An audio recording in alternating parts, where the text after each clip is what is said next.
Sabit yung buhok ko rito ah. Yung pasero ko, babago sa kanila. Away po ito, suntukan dalawa eh. Babae lalaki? Babae lalaki eh. Saan? Dito sa loob. Hmm? Sabi ko sa nila eh. Pupunta sa simbahan? Oo. Kasal daw eh. May kinasal ba dyan? Oo. Sino? Kaya nga eh. Sabi ko kayo mag-away kasi una pasero ko naman eh. Mamarasin ako eh. Kaya kung away mo lang kayo, mabubaba kayo sa labas. Huwag magsuntukan dalawa. Huwag kayo sa loob. Brahil ako. Sino yun? Sino kayo? Nakita ka itong anak mo eh. Bubaba eh. Nandun.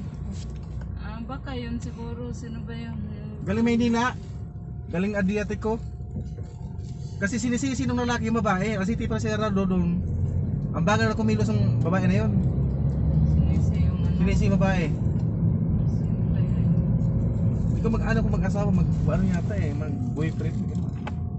Susuntukan pa. Eh, matapang yung babae. Lalaban talaga rin eh.